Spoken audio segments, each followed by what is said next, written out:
আসসালামু আলাইকুম। আশা করছি সকলে ভালো আছেন। তো আজকে একটি টিউটোরিয়াল নিয়ে এসেছি, যেটাই হচ্ছে কিভাবে পেন ড্রাইভ বুটেবল করতে হয়। তো চলুন আসলে কিভাবে পেন ড্রাইভ বুটেবল করতে হয় আমরা শিখি। তো প্রথমতেই পেন ড্রাইভ বুটেবল করতে হলে আমাদের একটি সফটওয়্যার প্রয়োজন হবে, সেটির নাম হচ্ছে রুফাস। তো রুফাস সফটওয়্যারটি আমরা ডাউনলোড করে নিব।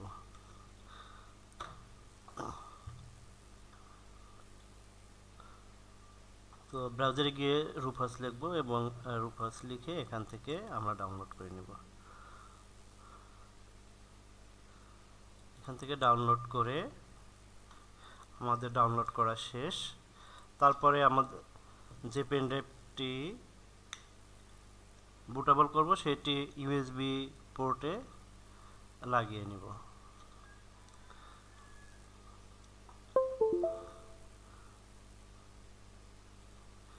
ইউএসবি পোর্টে লাগানোর পরে আমরা এখান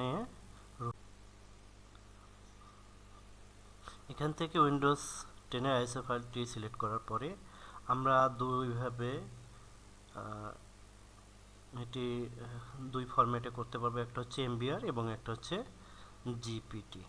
তো আমরা আজকে জিপিটি ফরম্যাট করব, যেটা ইউইএফআই ইউনিফাইড এক্সটেন্সিবল ফরম্যাট ইন্টারফেস, এবং এখানে ফাইল সিস্টেম হচ্ছে FAT32।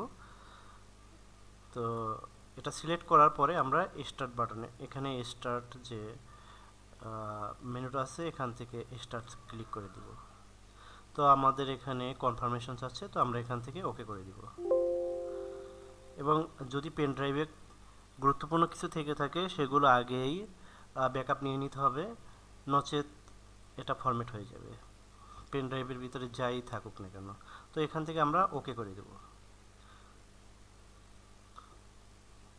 ওকে করার পরে এখানে বেশ কিছু সময় নেবে পেন ড্রাইভটি বুটেবল হওয়ার জন্য।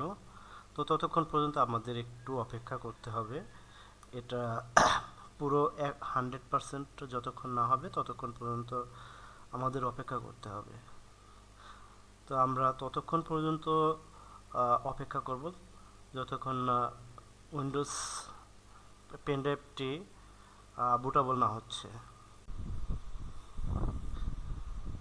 তো 99 প্রায় 100% হয়ে আসছে।